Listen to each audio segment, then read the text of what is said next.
Bismillahirrahmanirrahim. Alhamdulillahirabbil alamin wassalatu wassalamu ala asyrafil mursalin wa ala alihi wa sahbihi ajma'in wa ba'd. Alhamdulillah, kita sambung lagi pengajian kita selepas kita mengetahui i'rab itu adalah perubahan yang berlaku pada akhir kalimah, dan perubahan itu akan berlaku sama ada pada isim dan juga pada fa'il. Maka kita pergi kepada pelajaran seterusnya adalah mengenai bentuk perubahan di akhir perkataan ataupun kalimah. Seperti mana yang kita sudah pelajari, bila kita sebut kalimah ataupun perkataan, di sana yang kita akan faham kalimah itu adalah isim, dipanggil kalimah, fa'il dipanggil kalimah, haraf juga dipanggil kalimah. Maka ketiga-tiga itu boleh dipanggil kalimah. Okey. Maka bila kita sebut kalimah, akan terbahagi kepadanya dua keadaan. Yang pertama dipanggil mu'rab. Maknanya ada kalimah daripada isim, daripada fa'il, daripada haraf yang mu'rab ataupun yang terima perubahan, menerima perubahan akhir. Okey. Di sini kita datangkan contoh daripada isim dahulu, contoh daripada fa'il akan kita terangkan pada episod yang akan datang. Sebagai contoh, kita lihat contoh yang pertama, qama Muhammadun. Yang kedua, ra'aitu Muhammadan. Qama Muhammadun, telah berdirilah oleh Muhammad. Ra'aitu Muhammadan, aku melihat Muhammad. Dan yang ketiga, sallaitu ma'a Muhammadin, saya bersembahyang bersama Muhammad. Maka ketiga-tiga ini saya menggunakan lafaz Muhammad kerana dia adalah lafaz Nabi yang tercinta. Maka di sini kita lihat lafaz Muhammad itu, dal itu, ketiga-tiga contoh ini kita nampak perubahan yang ketara di akhirnya, perubahan yang zahir, iaitu perubahan don baris depan, dan baris atas, din baris bawah. Ini dipanggil perubahan yang zahir. Ada satu lagi jenis kalimah, iaitu dia dihukumkan kalimah itu bina, yakni tiada menerima perubahan akhir. Maka kalimah ini dia tidak menerima perubahan akhir. Dia tidak seperti kalimah-kalimah seperti Muhammad. Kalimah ini kalimah yang lain. Sebagai contoh, man. Kita tengok perubahan ni maksudnya apa? Dia tidak bina ni maksudnya apa? Tidak menerima perubahan. Maknanya macam mana keadaan pun kita akan lihat man ini begitulah man. Nunnya berbaris mati. Kita tak akan jumpa mani ke, manu ke, mana ke, tidak. Sepanjang masa dia akan dibacakan dengan mati pada nun tersebut. Itu dipanggil bina. Dan yang kedua macam hadha, sering kita jumpa dalam Al-Quran. Hadha, yang ini bina, iaitu bina di atas fathah. Bina tetap dengan satu keadaan, tidak berubah-ubah. Maka fahamlah kita di sini, kalimah yang dikatakan isim, dikatakan fa'il, dikatakan haraf itu ada kalanya dia mu'rab, dia terima perubahan, melainkan huruf. Nanti kita akan bicarakan. Dan yang kedua, ada di kalangan mereka yang bina, tidak menerima perubahan. Maknanya ada juga isim yang bina, ada juga fa'il yang bina, dan juga haraf adalah dia tetap bina, dia tidak akan berubah di akhirnya. Nanti kita akan belajar di sesi-sesi yang akan datang. Okey. Seterusnya,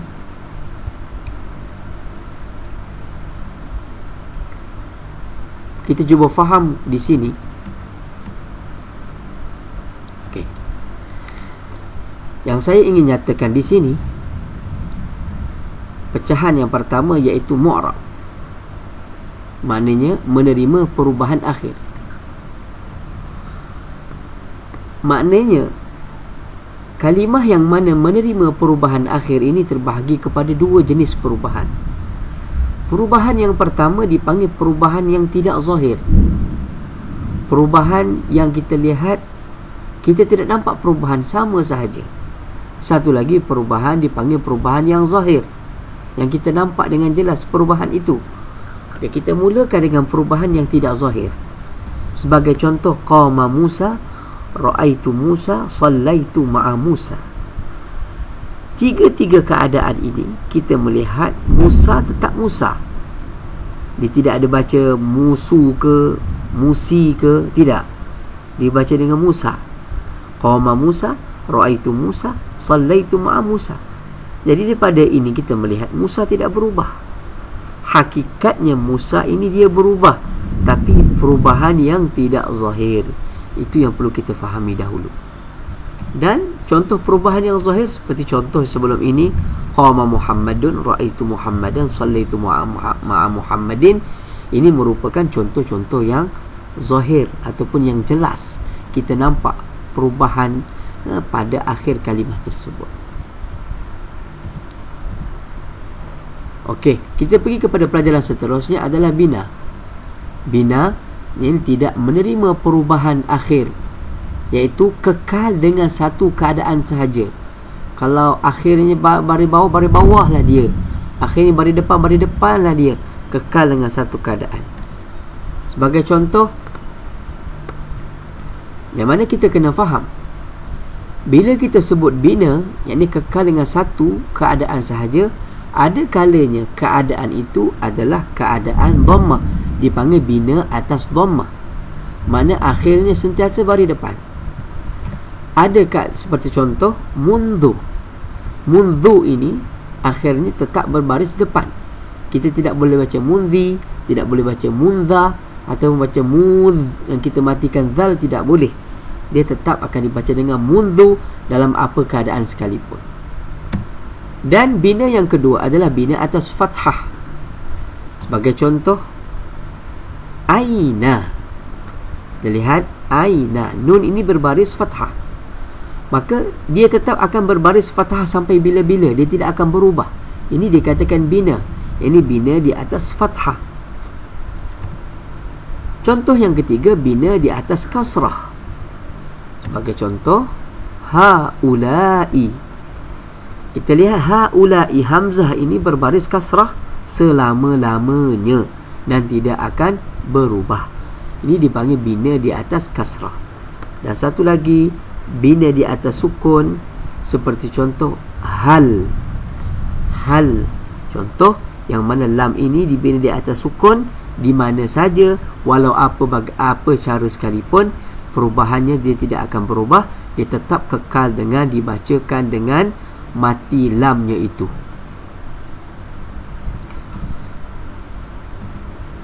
Okey, kesimpulannya di sini, isim, fi'il dan juga haraf, apa yang kita faham daripada tajuk yang kita sudah bahaskan mengenai mu'rab dan juga bina, mana ada kalimah yang terima perubahan, pada akhir ada kalimah yang tidak menerima perubahan, iaitu dipanggil bina. Maka kesimpulannya di sini kita faham bahawasanya dalam isim yang terima perubahan itu terbanyak. Maknanya isim ini yang terima perubahan memang paling banyak. Dan yang kedua, tidak terima perubahan. Ada juga isim yang tidak terima perubahan, kita panggil isim bina. Kalau isim yang terima perubahan, kita panggil isim mu'rab. Kalau isim yang tidak terima perubahan, kita panggil isim bina. Ada juga isim yang tidak terima perubahan tetapi bilangannya sedikit, yang saya akan nyatakan nanti juga di bab-bab yang akan datang. Dan fi'il terima perubahan itu sedikit, ia berlawan dengan isim. Tidak terima perubahan itu terbanyak. Ini perbezaan. Contohnya akan kita lihat pada slide yang akan datang, insya-Allah. Dan yang terakhir adalah haraf. Haraf tidak terima perubahan langsung kesemuanya. Maknanya haraf jenis haraf yang dikatakan haraf akhirnya memang tidak berubah, akhirnya tetap dengan satu keadaan. Maka ini saja pengajian kita pada hari ini, dan kita sambung pada pengajian yang akan datang. Wallahu ta'ala a'lam.